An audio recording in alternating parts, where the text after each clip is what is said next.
Okay, so welcome to class number 9. Yay. Just a couple quick announcements prior to Steve doing the review from the quizzes that were due. Don't forget that there's a book pickup. There are 3 book pickups scheduled on Saturday. I've sent all the information to you. If you don't have a set of books, please, please, please try to get out and pick them up.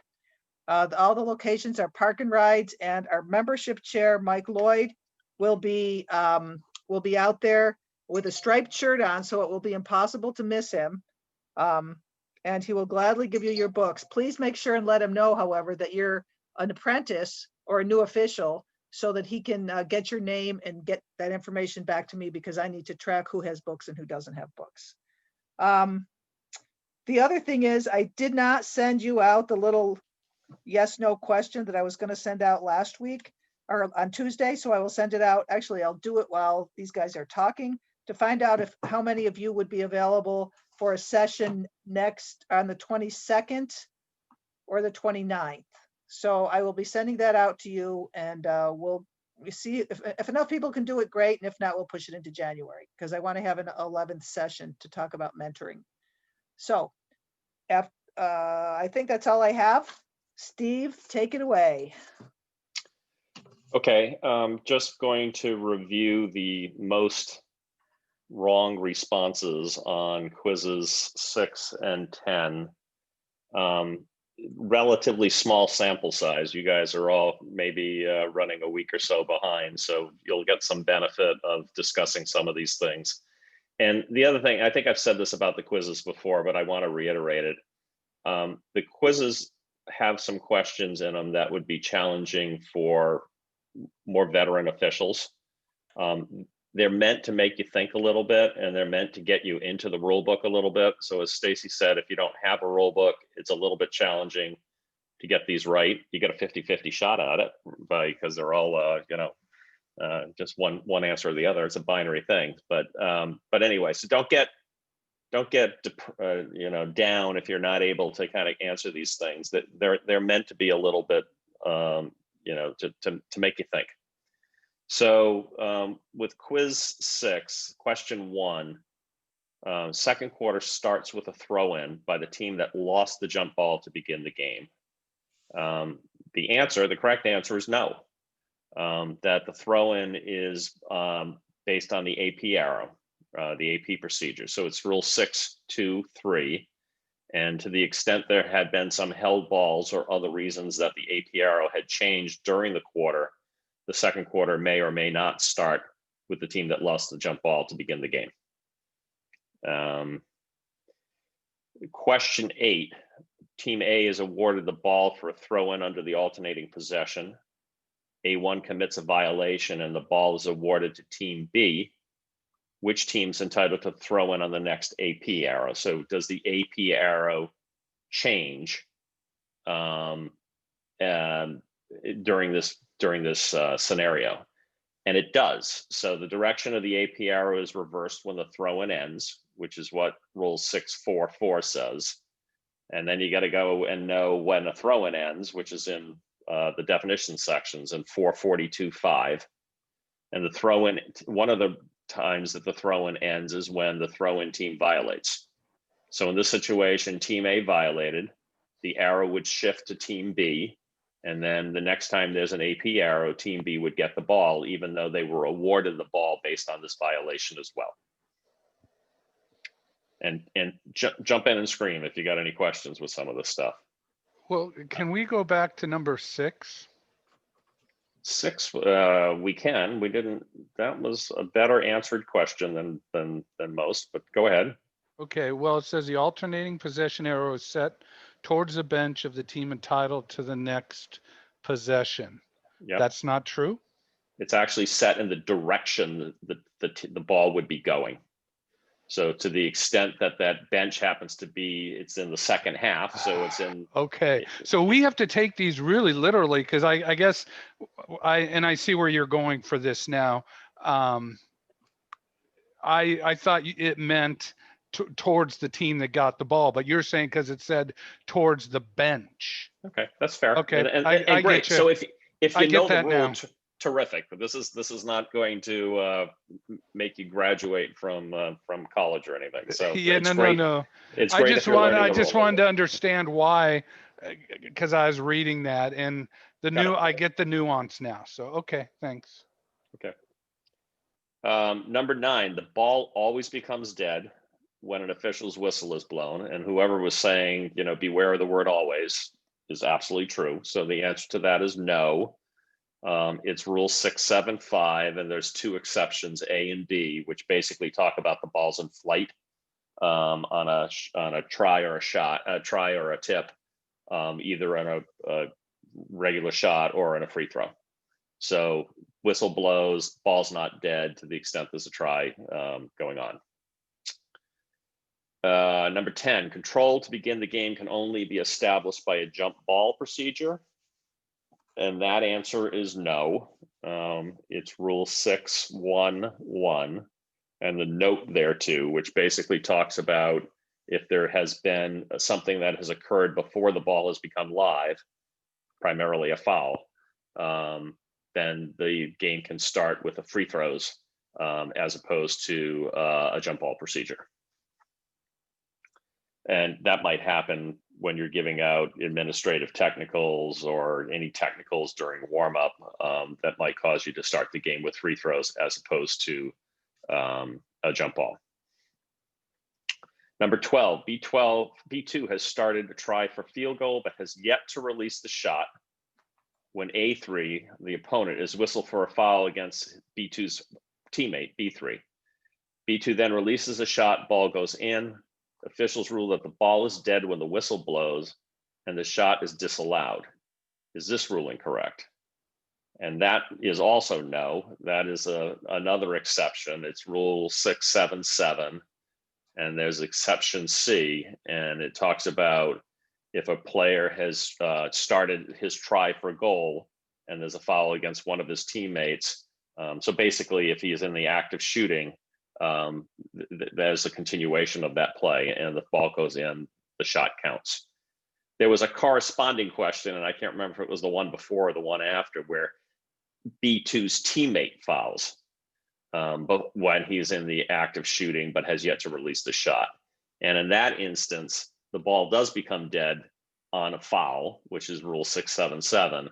And the fact that he's in his shooting motion does not allow that shot to count because it's his teammate who's made the foul and not the defensive team that's made the foul. So there's the distinction of that in those 2 questions that are one right after the other.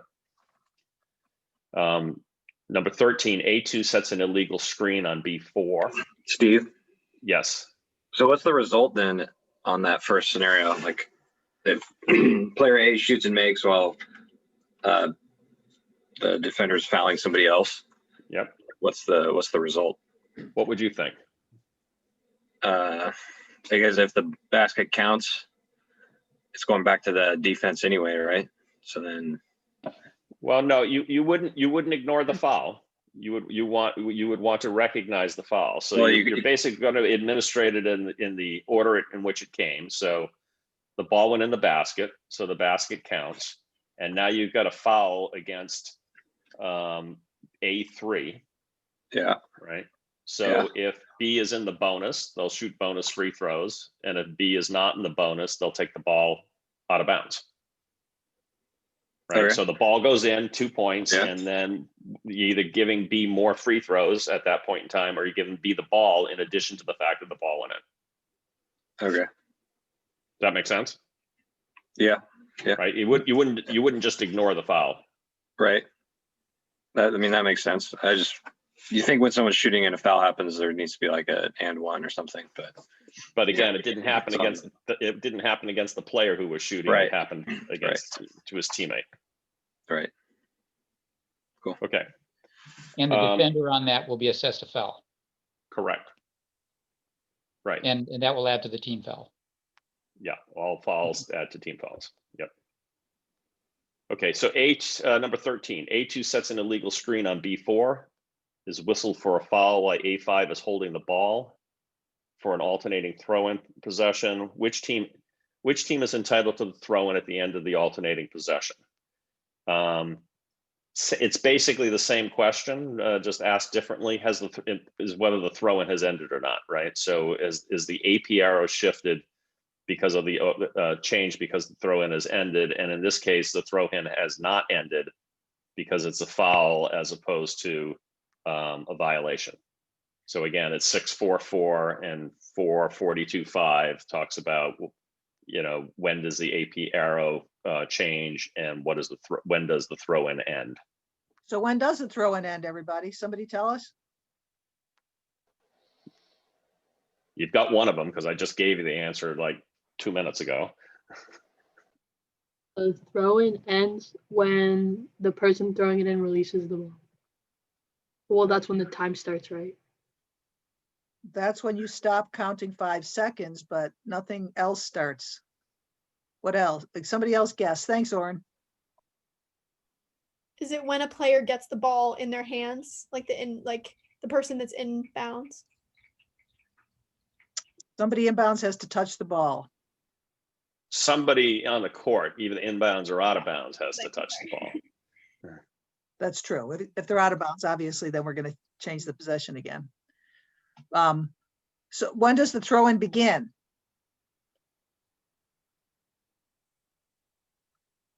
Come on, all you brave people. I'm going to call a name out pretty soon.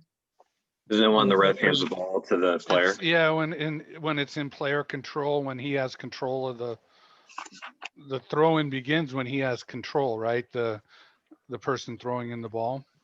Correct. When they have possession of the ball. Yeah. Okay, it's important to know like when things start and when things end. So in this situation, there was a foul before the ball was touched in bounds or touched on the playing court, right? So the throw-in didn't end yet. So that's the reason that the AP arrow would not have changed. Okay. In the other situation, which was number 8, the throw-in team violated as opposed to fouled. And when you violate, it actually, the throw-in ends and you do switch the AP arrow. So not somewhat complicated, no arguing there, but you know, have it in your mind that these are the kind of things you need to think about. Yeah, and on a side note here, there's at the lower levels, you'll just be lucky if somebody is actually taking care of the arrow. But technically, the arrow shouldn't be flipped at the table until the throw-in ends, which means when somebody on the court touches the ball. So just because you call a held ball or doesn't mean that they should automatically flip the arrow before you do anything. Okay. And if they do it properly, then it'll be easier for you to adjudicate this kind of stuff in this question properly. Okay. They shouldn't flip it until the throw-in ends. Okay, let's keep going. Number 14, B5 fumbles a rebound. Ball goes directly above Team A's basket. The ball is on the ring when the horn sounds to end the quarter and subsequently enters the basket. Is Team A credited with 2 points? And this is one that I will tell you that there'll be a bunch of veteran officials that will get this one wrong, right? So the answer is no, because it wasn't a shot, okay? Or it wasn't a try, I guess is the correct nomenclature. So Rule 676 talks about the ball becoming dead when time expires, except for when there's a try in flight. And Rule 441.2 defines a try as being an attempt by a player to score points at its own basket, at the basket that they're shooting at. So in this situation, the ball ended up on the rim because the defender put it up there. So he's clearly not shooting to score points. And when the horn goes off, the period's over at that point in time. Again, this is a question to make you think and make you get into the rule book. And it is not an easy one. I will definitely tell you that. Question? Yeah. What if there are multiple players trying to do it? Well, the offense is trying to do a tip in, the defense is obviously trying to rebound. The ball gets tipped up, but it's not really clear who hits it, and it goes in at the buzzer. Well, hopefully one of the officials know who tipped it. Right. And if you don't, then that's what they pay you the big bucks for in terms of a judgment. in terms of whether it was the offense, but you got to come up with a decision as terms of whether it was an offense or defensive player who tipped it. Okay. Last one on quiz 6. The ball becomes live on a free throw when the shooter releases it for a shot attempt. And what's the answer to this? Is that How true? about, go ahead. Who answered the question? Go ahead. I'm sorry, I cut you off. Sammy, what's the answer to this question? Are you with us? Yeah, sorry. Can you repeat it again? Ball becomes live on a free throw when the shooter releases it for a shot attempt. No, it's when it's at the disposal of the free thrower, right? Excellent answer. Excellent answer. Even the right words and everything. Good job. 612C is the rule reference if anybody's kind of writing these things down. All right, quiz 10. Hang on a second.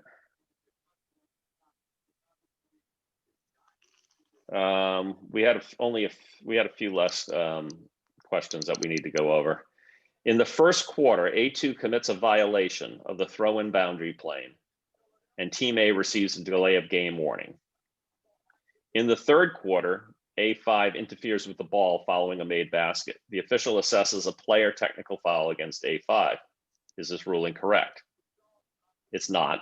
It's a team tech, and that's 10-1E. So we're not penalizing a player. And again, you kind of think about the player technicals as being more conduct driven. And here, this is something that is more administratively driven. So that was the way I remembered these delayed technicals, is like, no, I'm not whacking the kid. I'm giving a T to the team. Okay, because he was only the second offender. He wasn't the first one who kind of got him there in the first place. Make sense? Yeah, that makes sense. Okay, number 3. At the end of a timeout, before making the ball available to Team A for a throw-in, the official notes that Team B has 6 players on the floor. The official assesses a team technical against Team B. Is this ruling correct? And the answer is no. And this is great preventative officiating. And this is something you all will see in your first year. One of our jobs is to make sure there's only 10 players out on the floor, 5 for each team. And both officials out on the court should be counting as they're coming out on the floor to make sure there are only 10 out there. We mess it up once in a while, but you try really hard not to. So you got the ball on your hip, you find out there's an extra player out on the court, you tell them to get back to the bench, and you start the game, restart the game with just the 10 players out on the court, right? So it's rule 10-2-2. The word that they use is participate. It's a technical foul if more than 5 players on any team participate. And with the ball not yet being live, because you haven't made it available to the throw-in, you can correct this problem and do some great preventative officiating. And you will see this plenty of times in your first year. Number 10, A1 is entitled to 2 free throws when intentionally fouled and making a 3-point try. And the answer to this is true.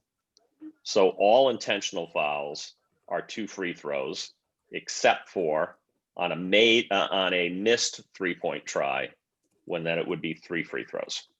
And that's rule 10 penalties number 4, right? So 3-point shot, ball goes in, crashed to the ground, count the 3 points, 2 points, 2 free throws, and the ball at the spot where, out of bounds closest to where he was fouled.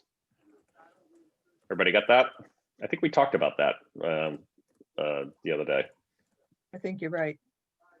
And then last one, A1 is driving for a layup and B5 is in the lane when the players collide. Both officials blow their whistles, what we would call the infamous blarge, block and charge, with one giving a preliminary single a block and the other one preliminary indicating a player control foul. Try goes in the basket. The officials disallow the score, report both fouls on A1 and B5, and award the ball to Team A, who's entitled to the next alternating possession. Is this ruling correct? Another challenging question, no doubt. The answer is yes. So the basket goes in, you'd be like, well, wait a minute, it was a player control foul. but it's not. It's defined as a double foul, which is rule 419.8A. And then how do you penalize a double foul? So in double foul, the ball becomes dead immediately because that's what happens on double fouls. So rule 10 penalties, 1C says there are no free throws in the event of a double foul. And then you bring the ball out at the point of interruption. So you need to know what point of interruption means. You need to get back into rule 4 into the definitions, and it's 419.36, which talks about point of interruption. And then because there's no team control, again, you need to know what team control means. But there's no team control when the ball is in flight. You award it based on the AP arrow. So a lot going on with that question. It is not Apprentice 101 question by any stretch of the imagination, but it's meant to get you guys into the rule book a little bit to be able to understand it. So that's it for the rule review. A question on that. If it's a dead ball, you would award it based on the AP area. You wouldn't do a jump ball though? There is no jump balls, right? After Yes. the jump at the beginning of the game and the extra periods, there aren't any other jump balls in the game. Okay. And just so you know, this situation happened in a state tournament a couple years ago, and 3 really good officials, and I think they screwed it up. So it happens. So they're challenging questions, but this stuff could easily happen in your game. Okay, All right. we're going on to the next part. We're going to talk about 2 new rules. Go ahead, Scott. See if I can figure out how to get my video going here. Okay. So I'm Scott Ramage. Stacy's has been nice enough to let me help on the Apprentice stuff the last couple of years.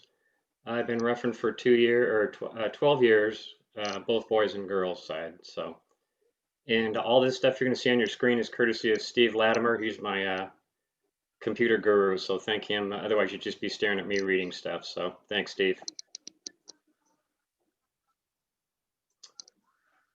Okay, so Rule 7, I don't know if you guys have looked at this yet, but we'll just kind of go through it quickly. So the ball is out of bounds if the following happens. Player touches floor or object other than a person outside the boundary. That's an important distinction to make, other than a person. So any inanimate object, if you're touching that while you're on the floor, you're out of bounds. Any questions on that? By the way, if you have any questions, just jump in there. And if any of the experienced referees have anything to throw in, please do. Can you give an example of touching a player out of bounds? Oh, so you're going up the floor and the coach is standing right on the line, which they have a tendency to do. And you start to maybe lose your balance and go out of bounds, and you touch the coach to keep your balance. You're not out of bounds. Right. So is the player out of bounds, or is he the one that's dribbling the ball? Well, so let's say you're the dribbler. You're coming up the floor. Okay, so this player is the dribbler. Okay. Mm-hmm. Everybody got that? Carl, you okay with this? Yeah, I imagine as long as the player dribbling the ball does not step out of bounds or dribble out of bounds. Exactly. So a Okay. coach could, if a guy was falling, coach could push him and he'd stay in bounds? That's a good question. I don't think I would like the coach pushing a player onto the court.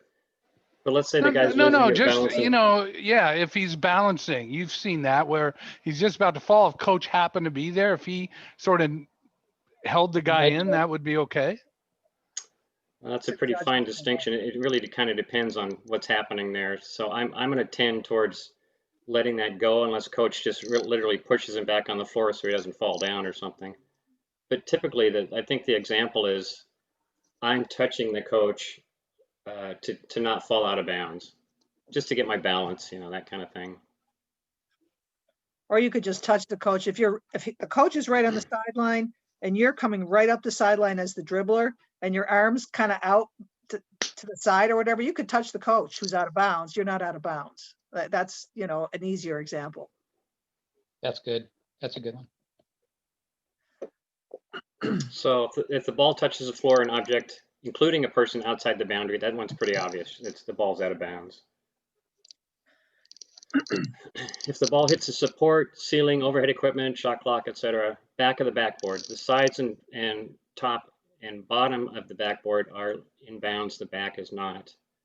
And this is something that when you walk into a gym, you're going to be in a lot of weird different gyms. So it's probably a good idea to look around, see what the supports look like, if there's anything hanging down close to, semi-close to the basket, anything overhead, that kind of thing. Just a good idea to kind of get a feel for the gym that you're in.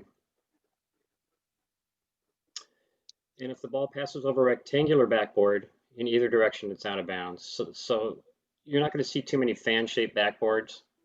But if you do, that's not illegal, but it is with a rectangular backboard. No, you can't go behind the hoop. The old Larry Bird move, not allowed anymore. It's a great shot, though. Okay, so throw in location after a turnover, violation, whatever.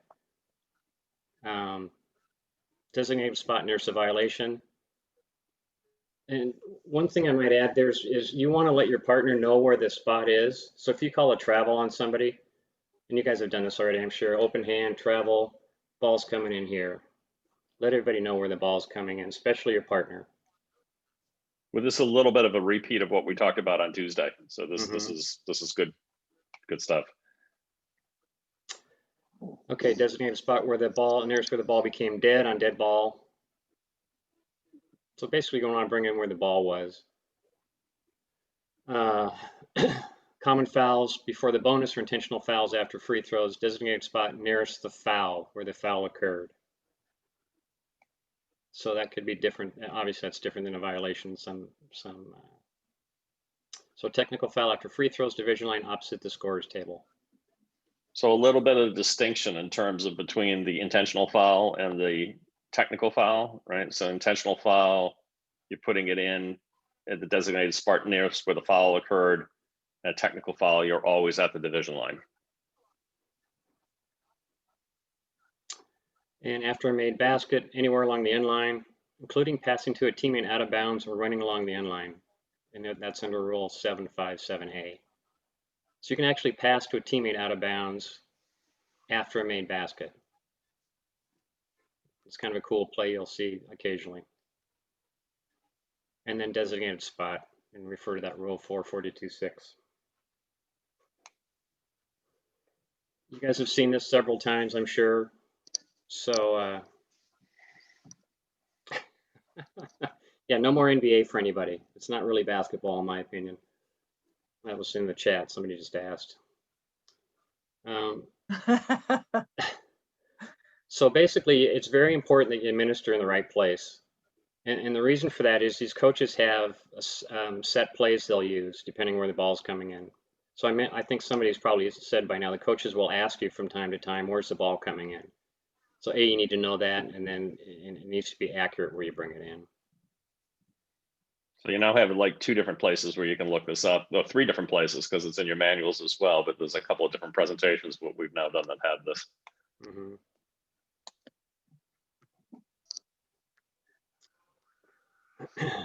Okay, throw-in administration. So we're going to bounce the ball to the thrower except on the end line and front court where we would hand the ball. Have you guys talked about the reasons for that? Does everybody know the reason for that? I don't think we mentioned it. Go ahead.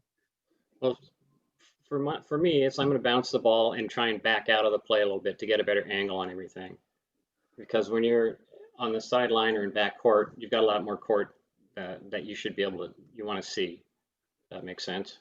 Mm-hmm. And then front court, it's more compressed basically. So I want to be if I'm the lead, I want to be close to the, to the thrower in.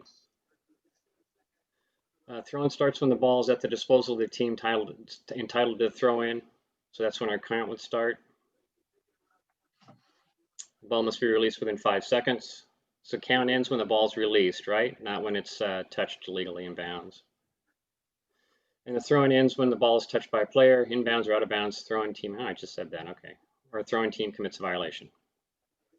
You guys just went over that a minute ago. Quick question, if you're handing the ball on the end line, which side should you be on? The under basket side? Which side of the person should you be on? It's a good question. I want to be on the outboard side, closest to the sideline. Okay. Have we talked about boxing and the players yet, We Stacy? mentioned it peripherally, but go ahead, Steve, if you want to explain that. Right. We talk about having all 10 players within our site and between the two officials. So if you're on the inside of the player, you're going to have players outside of you, right? You're going to have players that you don't have covered and having them right in front of you. So the goal of the two officials is to have the players between you as opposed to on the outside of you. So you were trying to, we call it boxing in the players.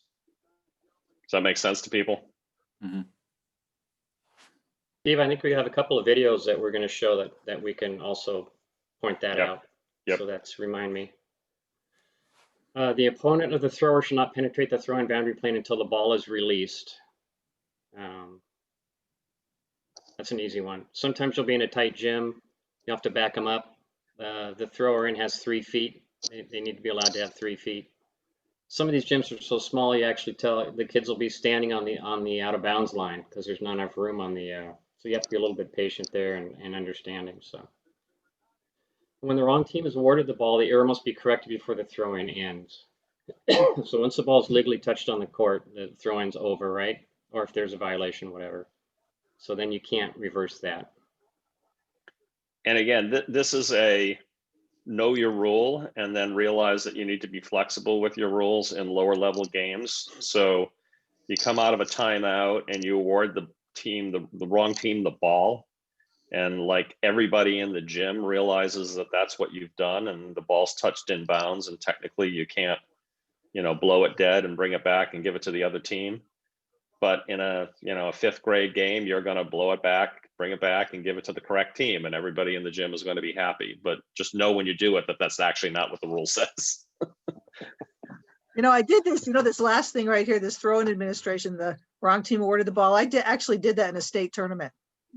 I had just had a moment. There was a timeout. I forgot who was supposed to get the ball. I gave it to the wrong team, but I was smart enough, thank God, that I caught it before they passed the ball in. So we fixed it up, but it's easy to do. We have a clip of the national director of women's officials who did the exact same thing. So it definitely happens. Well, and occasionally you'll have, some of these kids are pretty savvy and you'll have the kid from the wrong team come up and stand there like you should hand him the ball or her. So you got to be a little bit aware of what's going on out there, obviously. Question? Sure. If that wrong player goes up and stands out a ball, is there a possibility of a technical foul on that? Or typically I'm going to laugh and say nice try. That's usually my reaction. So Me too. Yeah, I wouldn't encourage technical fouls in that situation. And it's hard for you to prove he intentionally was doing that as opposed to being confused. We're all confused out there from time to time, so got to give them a little slack. Real quick, Sean, can you turn can you mute yourself? I think I don't know what you're doing, but we have a little background noise. Thank you. Okay, resumption of play. So if the thrower is not available after a timeout or intermission between quarters. So this, for example, the coaches, he's coaching his kids up and they're ignoring the horn or your whistle to come back on the floor. Sound the whistle, indicate plays to resume. Put the ball in play if the team A, the team that was going to get the ball, if team A is ready, or place the ball on the floor at the designated spot. Begin the throw-in count, and if a violation occurs, in other words, they don't get to you in time and they don't throw the ball in by 5 seconds. If the violation occurs, repeat the procedure for team B, assuming they're not on the floor. And count very slowly. If they are, then you can. I'm sorry. Go ahead. Count very slowly to get to 5. Yeah. It's pretty typical that the team will come running out there and grab the ball. Well, yeah, technical foul for further delays. And like Steve says, I would be very careful on using this. I'm going to usually warn the coach at least a couple of times, because these guys aren't.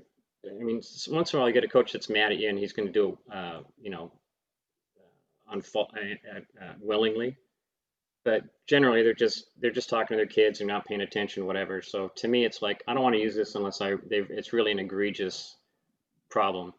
So, Steve, would you agree with that? You think Kefri would agree with you? Caffrey would definitely agree with you. All right, here's our first clip. Hopefully we're working with it. Okay. So what are we looking at here? Can you make it bigger?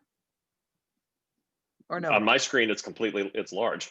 Okay, all right. So do we have any volume on this? Any comments on this one? Heck, did I not? Hang on a second. If we can't don't, believe I can do it.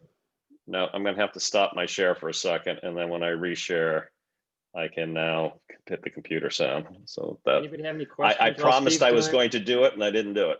That's okay. I almost asked you if you did, but I thought for sure that. And no, I'm just too big of an idiot. All right. Okay, it's a two-person game.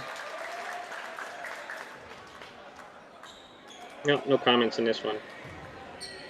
Yeah, there is. It's coming right up. All right, Okay. on this play, the ball goes out of bounds on the sideline that belongs to the lead official. It's a sideline throw-in. The lead is responsible for the throw-in. If the throw-in was below the free throw line extended, the lead could bounce the ball to the thrower, but the official's manual specifically states that in this instance, the lead official becomes the trail official and administers the sideline throw-in. Again, the critical principle here is the boxing in principle. Watch how the officials move around the players with all players in view between them. That's the key component. Okay, so a couple of things here. They talked about boxing in, as Steve was mentioning a minute ago. So basically, you want to be able to. It's 10 and 2. You want to be able to see all the players, 10 and 1, I guess, and your partner at all times. Steve, can you go back to that for a sec? Just at the very end of it. Oh, now you're asking for too much. So basically, the new trail was up here by the coach, and he's going to throw the ball in. And if you notice, the new lead was not quite set up yet. So I would encourage you to wait and make eye contact with your partner before you throw the ball in. Because, for example, if he's over there cleaning up something off the floor, let's say he's talking to a coach, if it happens to be on his side or something, he's got his hand up, and you put the ball in, it creates problems. So you really want to make sure everybody's ready. Check the clock, look to the table if you get a chance, but certainly look at your partner and make sure your partner is ready to go. Does everybody understand that? Why they switched on that? Why the lead became the trail and the trail became the lead? Your silence means you all understand. Okay. Can we see it again? Oh, you're killing me. Sure.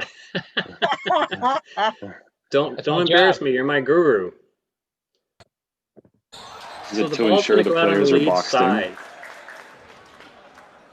So that's his line. So when it's above the free throw line, so they're going to switch. He's now the trail. All right, on this play, the ball goes out of bounds on the sideline that belongs to the lead official. It's a sideline throw-in. The lead is responsible for the throw-in.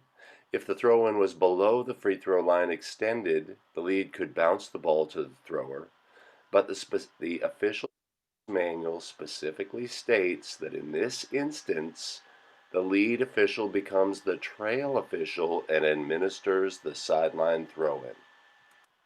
Again, the critical principle here is the boxing in principle. Watch how the officials move around the players with all players in view between them. That's the key component. So The trail did not bounce the ball there either. That's something you want to do. And why did he ring the ball in where he did? Anybody answer that? Who hasn't answered a question yet? How about That's where it went out Patrick? of bounds. Oh, Perfect. Hey, Steve, can we see that one more time? Just kidding. Sure. Hey Scott, I have a quick question. Sure. So would they stay in those positions just for that play and then they would switch back? Or how long are they, when do they take over their regular positions? Well, that becomes their regular position, if that's the question. So he would not go back to lead after he threw the ball in. He would stay at trail until, on that end of the floor, until there was another reason to switch. Okay, until like the next dead ball. Well, it depends. If there's another throw in like this one, or there are other reasons they could switch on a foul, something like that. But he'll go down, he'll be the lead on the other end of the floor now. And they'll just hold those positions until there's a reason to switch. So, which also brings something up. In a lot of rec games, you'll find yourself in the same position, trail on one end, lead on the other, for a long time. And so after a while, in some games, you'll just switch like on a timeout or something, just because you haven't switched in so long. Sometimes it's a good idea to get a different look at the game, so keep that in mind. We're on the Coyotes. So Trojans are going to inbound against the press. They get it into O'Gean. O'Gean's pass intended for Johnson's Okay, note where the ball went out of bounds there. knocked out of bounds. It's going to go back to the Trojans as they're going to, well, now they're going to have to inbounds from close. Okay, is that the right place to bring the ball in? Anybody?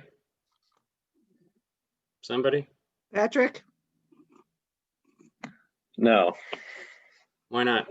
the ball didn't go out of bounds there. Exactly. Where should it go in? To the corner of the Kind of court, where the coach was standing. Yeah, or where right the off ref the is, really, huh? baseline. They finally get it in to O'Gean. O'Gean.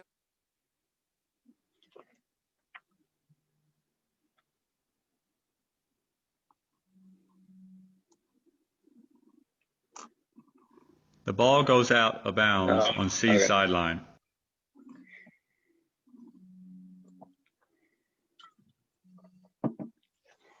So did the C point where the ball should come in there? I didn't see it. A1 stops and puts his hands up to receive the ball at the location where he is comfortable throwing the ball in at. Teams practice inbounding the ball at this spot.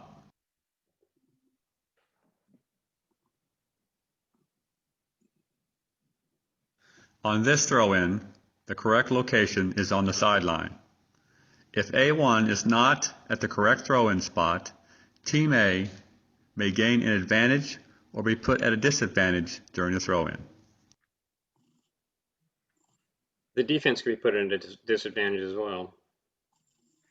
And don't worry about that C thing. That clip is from a 3-person game. That person that made the out of bounds call in your game would have been the trail. Again, it's important to let them know, let your partner know where the ball's coming in. Come on. What makes me feel good is that Karen was having this trouble the other night. Yeah, it's something weird going on there. 19-7 in regards to team control during throw-in. Here we've got a throw-in by Team A, also a foul committed by Team A during the throw-in.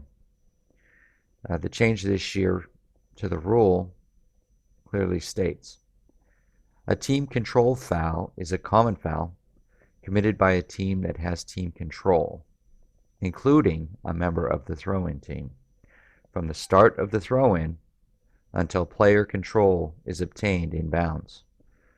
So with the editorial change now on a team control foul, the rule now clearly states that team control includes a member of the throw-in team from the start of the throw-in until player control is obtained in bounds. So on this play, once the throw-in team has obtained control from the official, any foul committed by Team A is a team control foul. The result of this would be a non-shooting foul if we're in the bonus. In this situation, there was a bonus, and we should not have shot because of this rule.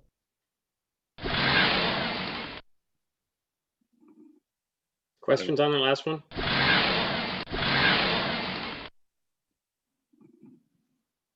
You said they were in the bonus and they should not have shot free throws at the Well, end? it's a team control foul, so we don't shoot on those, even though the other team was in the bonus.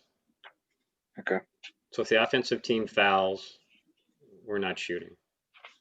Unless it's a technical or intentional foul, that kind of thing.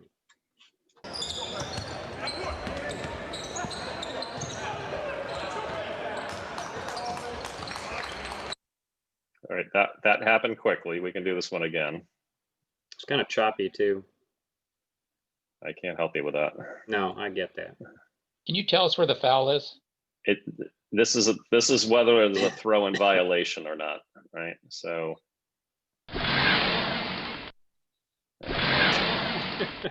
these things are very sensitive. No kidding. Let me get this thing back to the beginning. All right, so we kind of run it.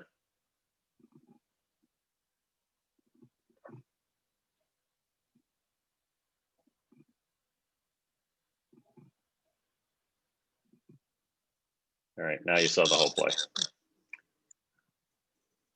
Throw-in violation or a backcourt violation or not? Yeah, backcourt violation. Why? Because he started in the forecourt. Caught the ball in the forecourt. Have we talked about the exception yet, Steve or Nope. Stacy? It's on you. Where to get my rule book out? Your big night. Is he catching the ball in the air or on the ground? It's really close. I can't tell if he has his foot down right Yeah, now. it looks like his foot's on the ground. It looks like, but it's hard to tell. Okay. That's the key. When he catches a ball, is he in the air or on the floor? Because the exception says that if he catches the ball in the air, if he starts in the front court, he jumps up to catch the pass and he lands in the back court, that's okay. But if he catches the ball with his foot on the floor in the front court and has control and then goes into the back court, that's an over and back violation. Okay. Everybody understand that? You will see this in your throw-ins at the division line or thereabouts, and you just need to be aware of it. So if his foot's down, he's in the front court, right? And he's got control of the ball. If he's in the air, he can land in the back court with no penalty. But can they be in the backcourt, and can the thrower throw it to somebody in the backcourt? Yes. And then they can move forward to the front court, and that'd be okay. Then you put your count on it, and off we go.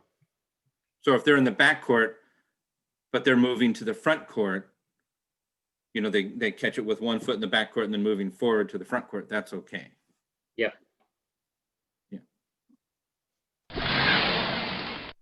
This was the one. Let's skip this one. It's too grainy. Okay.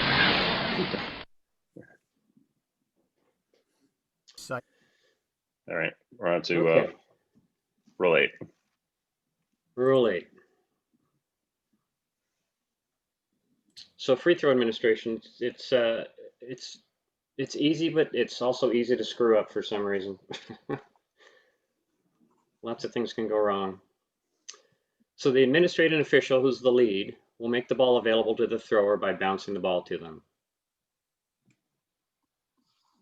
Thrower has 10 seconds to release the ball for a try. Who's counting that? Anybody? Who's counting the 10 seconds for the shooter to release the ball on the free throw? Lead. I would say the trail. I don't know, because you don't want him waving his hand as he's trying to shoot the free throw. I don't know the rule, but that would be my guess. That's correct. I think free throw mechanics the next class, Stacy. I don't remember. Yeah. We haven't done the mechanics for free throws yet, so you're getting it first time here. So the other thing is, you want to count with your hand that is closest to the half court line. And the reason for that is, if you're in a position where the free thrower can see you out of his corner of his eye and you're counting with that front hand, it might be distracting, is what I've been told. And you're not counting like you're doing your 5-second counts or your 10-second counts. You're not out here like this. You just have your hand down by your side. You won't be able to completely see me here, and you're just flicking your fingers, right? You're not doing this big. And by the way, I don't know, you're going to have to search long and hard for us to find an official who's called a 10-second violation. Scott, do you know of anybody who's done that? I'm afraid I do. When I was in high school, I had one called on me. Mine was worse, I'm afraid. It's a pretty rare event, but occasionally you have a stickler for the rules that will actually end up calling it. All right, you've made your point. So the first marked lane space shall be occupied by opponents of the thrower. So the team that fouled. So you want to make sure you have both of them occupied by the the other team, right? And that takes some doing sometimes. Well, yeah, that gets screwed up not regularly in high school games, but the lower levels, it can go haywire a lot because the kids either don't know or they're confused or they're just not paying attention. So there's no reason to hurry on free throw administration. You know, make sure everything's correct, check with your partner, make sure the kids are in the right spot, communicate how many shots you're going to take, check with the table. I mean, just take a good look around, take your time. The second marked lane space may be occupied by teammates of the thrower.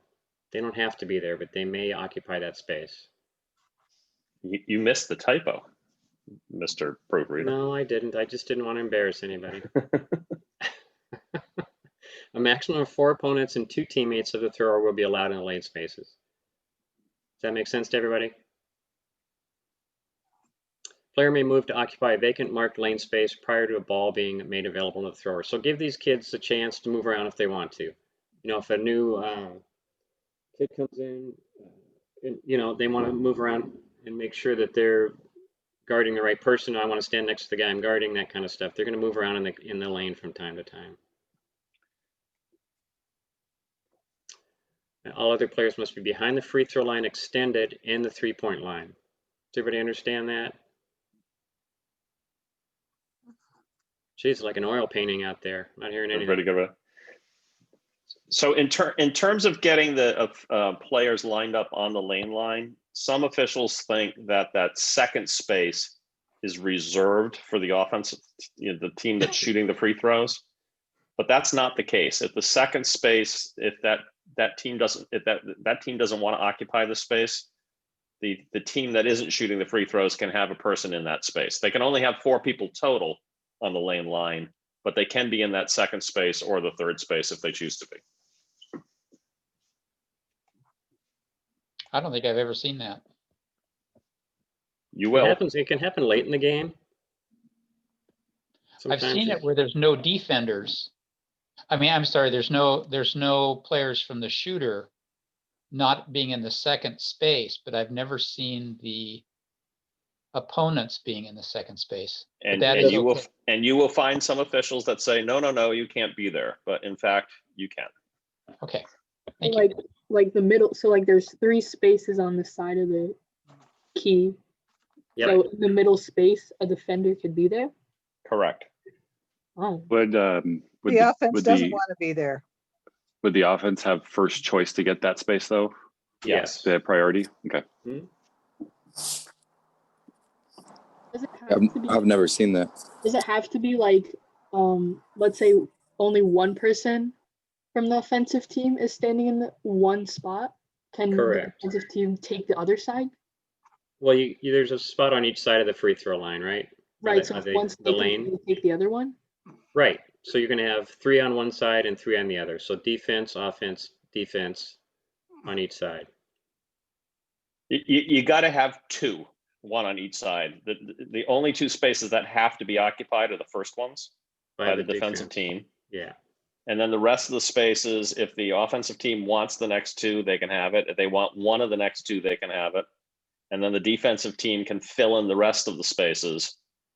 You can only have 4 total defensive players and 2 total offensive players on the lane line. Okay. Okay, so free throws for personal foul should be attempted by the offended player. There are exceptions to that, but go ahead, Steve. Oh, here we go. If the player is unable to shoot due to injury or disqualification, then substitute selected by the offended team's head coach shall shoot the free throws. So somebody gets hurt, they've twisted an ankle, here comes their replacement. That replacement will shoot the free throws.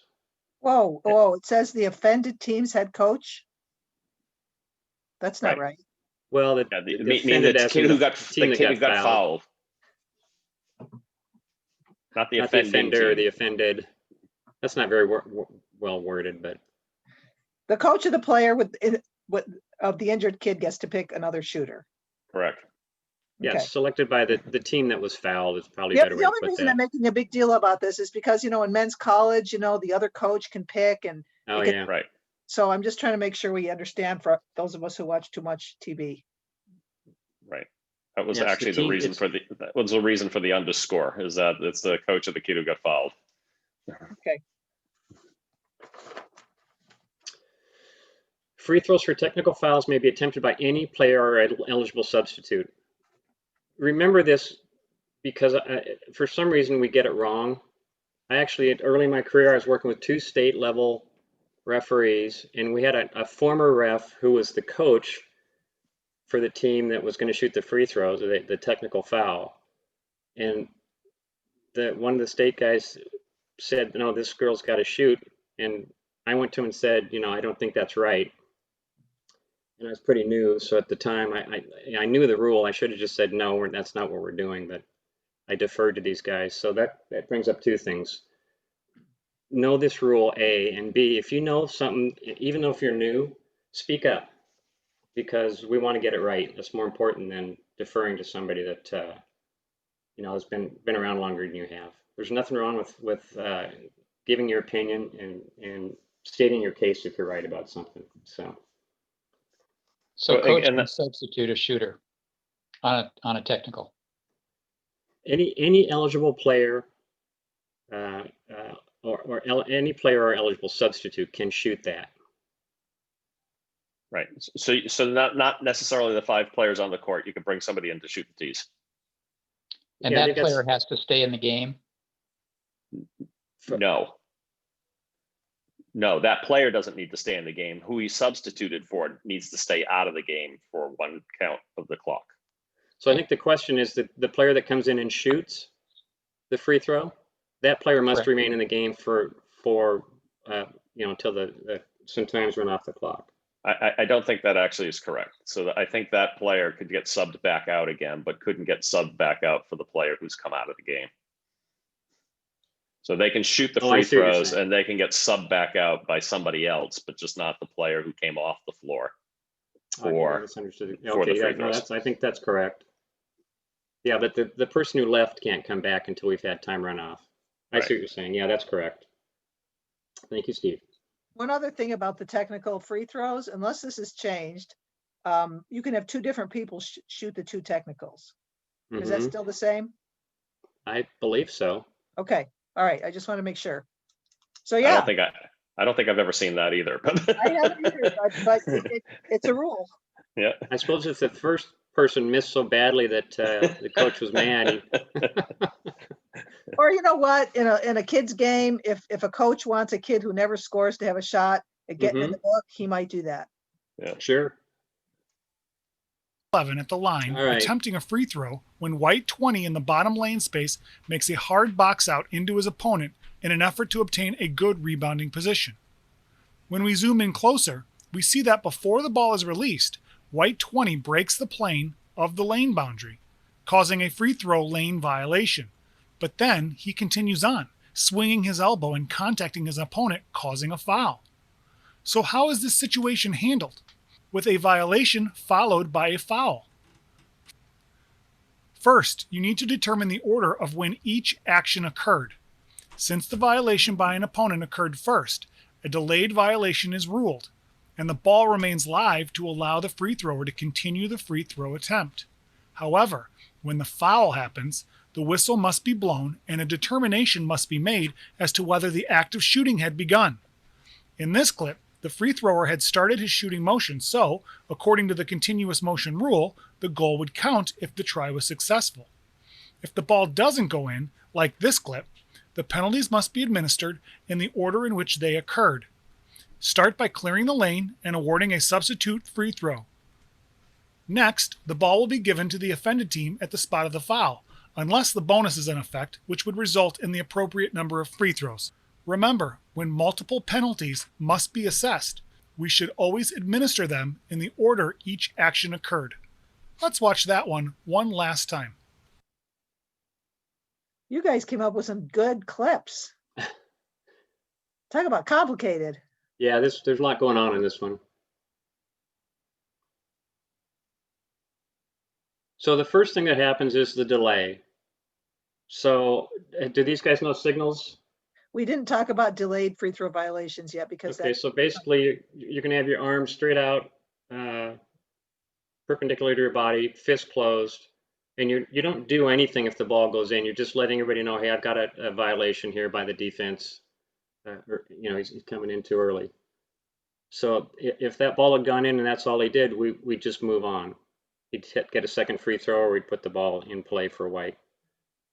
Since there was a foul and the ball didn't go in, so now he's going to get as the guy said, we're going to clear the lane, we're going to shoot again for the original shooter, and do whatever it's doing there, either 1 or 2, and then we'll shoot, depending if we're in the bonus, we might shoot fouls for the guy that got fouled by number 20, and that's when people will be back on the line, and off we go. And honestly, guys, I'm going to say if you get one or the other of these in your first year, that's okay, as long as you get something. This is a hard one to adjudicate, and I wouldn't expect you to get it right your first year. So there is a lot don't get freaked out. In our next clip, as the free throw shooter is attempting his free throws, it appears that both black 20 and white 22 step into the lane before the ball is released, creating a double violation. Let's examine a little closer. Before the ball is released by the free throw shooter, white 22 indeed steps on the line, followed by black 20 stepping into the lane. However, the rules state quite clearly, unless the violations happen simultaneously, only the first player to violate is penalized, regardless of how many players may step in afterwards. And therefore, in this play, since white 20... Sorry, that was my bad. All right. So what happens there since the offense violated? Anybody know? Somebody who hasn't answered yet. Will Maloney.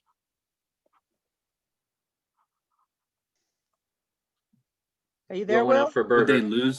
Would they lose that throw? Yes. Yeah. So when the I offense have a question on the previous, the previous clip we saw where the other guy was boxing out. This one? Yeah, that one 20. It said it would. The audio said it would substitute. What would happen? What would happen here? He stepped in and he fouled, and so you'd have to adjudicate in that order. But I thought they said there would be a substitution or something. Well, he'd get a substitute free throw. The guy that's on the line now, I think, is what they said. We'd have to listen to it again. Okay. Oh, I believe that's free what they throw were means talking he just about. gets to do it again. Right. Got it. Okay. Make it a violation for an opponent of the thrower to enter the semicircle. Watch the free thrower. And a foul for them to contact the thrower if it is more than incidental contact prior to the ball hitting the basket or backboard. That's a serious blockout. So whose All right, responsibility let's is look at that?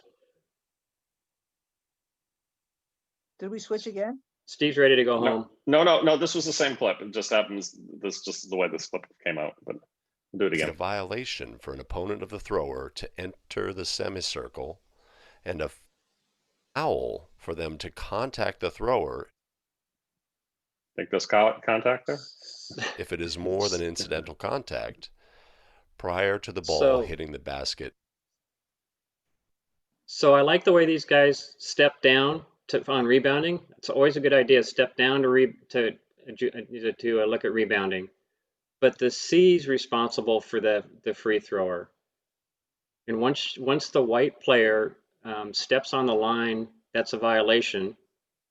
And then when she backs her out like that, that's a foul. And that would be the trail in 2-person. That where that I'm C sorry. C location is not much different in 2-person. My fault. So yeah, so you've got to Back keep an eye on that free thrower. There's a lot going on free throws as far as responsibilities go.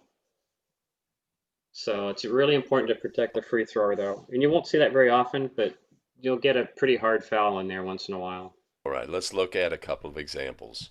First off, positioning where to stand as the C or as trail in 2-person. The mechanics manual says halfway between the nearer lane line and the sideline. So we'd want to be about here, and we want to be just behind the free throw line. So possibly right about here on the court would be a good spot. We're responsible for Steve, these 2 players. Will you pause it for a second?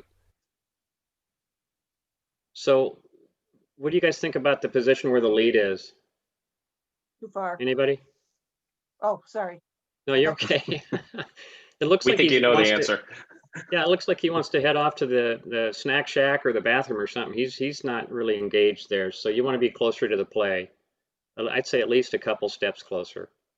And the thrower. In 2-person, we're responsible as well for players violating beyond the arc. Talking about the tee. So we want to position ourselves so that we can certainly see these 3 players to detect if they violate or not. And usually that's going to have to be up a step. I personally like to stand right about here. Right about here. It's a good place to start. All right.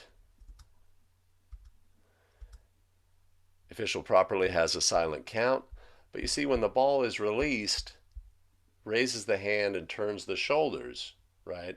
Immediately blocking view of these players here. We're now going to have to ensure that we open up our shoulders and our body and officiate any players coming in who may violate the semicircle.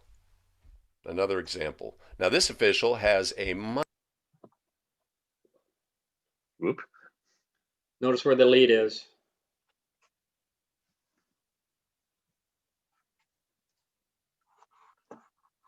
a violation for an opponent.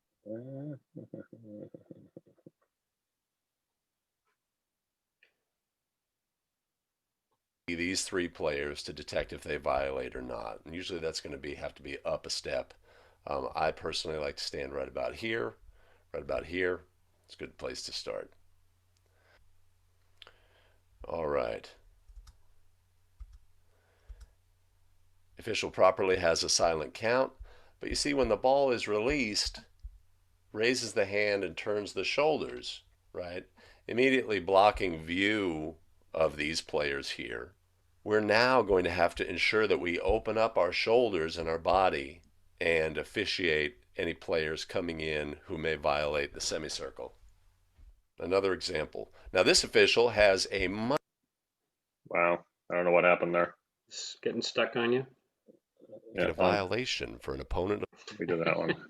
All right, here's his last one. Here we go. Last one.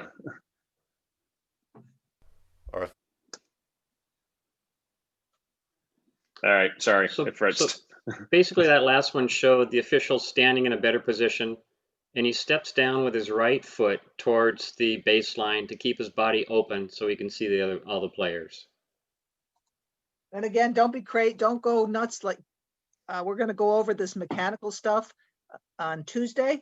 So I want to make sure you understood the rule application though. So it says that nobody can, the semicircle that the free throw shooter is in, not the whole circle, but just the semicircle, nobody can go into there until the shot hits the rim. Is that right? Right, Scott? Mm-hmm. So that's a violation. If that person who came in to block out in the one video committed a violation because they went into that semicircle. But then it got worse because not only did they go into the shooter's semicircle, but then they fouled the player by backing her out to mid-court nearly. Okay, so again, it's one of those, there was a violation and there was a foul. Okay, and again, in your first year, if you call one or the other, I'm proud of you for putting a whistle on it. as time goes on, you need to understand that they're two different things and they both need to be adjudicated. Okay, so we just want to make sure you understand the two illegalities there. Stacy? So whenever there's a violation during a free throw attempt, if the ball goes into if the try is successful, then there's no substitute free throw. But if the try is unsuccessful, there's a substitute free throw. It depends who violates. If the offensive team violates, the ball's dead immediately, so the free throw's not going to count. Okay. Okay, and then they're just going to get their next free throw, or we might have to go to the AP arrow, or But if the defensive team violates, that's when you have those delayed violations. So Okay. you just put your arm out to the side. If the ball goes in, nothing happens. But if the ball doesn't go in, then you penalize the violation with a substitute free throw. Okay. On that same video, and maybe this will be addressed on Tuesday, but why were both of the refs, why wasn't there one on the baseline, the lead? They were both looking like they were like the trails. Oh, because don't get confused. There was 3 officials in that video. Oh, got it. Okay. Okay, there was one on the end line, but there were 2 others, which you do in 3-person. So just disregard that. Okay. Question? On the lane violation by the throwers team on the first shot, if there are 2 shots like a shooting foul, they continue on to the second shot. Is that correct? They just lose the first one? Yes, they get their second shot. Thank you. Mm-hmm. Anybody else? That was easy. Yeah, I can't wait to get people on the floor. Then we're going to see what happens. That's when the fun starts. If nobody has any more questions for Scott, I have one more thing before I let you guys go. We have been graced by the presence of our president of the PMBOA, who wanted to check in with you guys and see how things are going. So Leslie, if you're there, if you want to say a word or two. I am here. Let's see here. There we go. So, how's it going? Thumbs up, nod our head. Horrible. I know Stacy Good. And Steve and Scott, I don't know where she found them. Well, I was at Home Depot. Exactly. It's one of my favorites. Well, I want to just give a shout out to you guys and commend you for being here and sticking through this unique times and this unique training. I know they've worked really hard to try and make it engaging and whatnot. And I just wanted to touch base and just continue letting you know we're thrilled to have you here. And this really is the start of an awesome journey. For those of you who weren't here, I told the story about how I met Stacy, God, I don't know if it was over 10 years ago or something like that. And I knew of her, and we had a road trip to Portland to work some games. And I was really nervous because I didn't know her very well. And, we're working fast. We're going to spend 3 hours in the car together, and we're going to share a hotel room. And we had the best time. And now we're complete sidekicks. She's one of my best buddies. And that's one of the great, I guess, benefits of this journey. So not only is it awesome to be out in the court with the kids and giving back to the game, and I say it's a paid workout, but the relationships that you establish, and I've known Steve and Scott, we've become fast friends as well. So I'm just glad to have you guys here. If there's anything I can do to help, or if you have questions about anything, please do not hesitate to reach out to me. president@pnba.org. We are here for you, ask lots of questions and whatnot. So thanks for letting me bop in for just a little bit, but I looked and I said, God, I don't have anything going on tonight. And I was like, oh, there's an apprentice meeting. Maybe I should say hey. So thanks for letting me stop by and say hey. Thanks, Leslie. Anybody else have anything for Leslie or Steve or Scott or me? Okay, don't forget your books. Don't forget next Tuesday, and check your email because I'll be sending out that little form tonight. Thanks, Stacy. Well, thank all you guys. Thanks everybody for being here. It's a lot of meetings, but I appreciate it. Thank you, guys. Thank you, everybody. All right. Thank you, guys. Thank you. You have a good one. Thank you. You're welcome. Steve, Yeah. thanks again for all the help on the video and the presentation. Good job. Good job.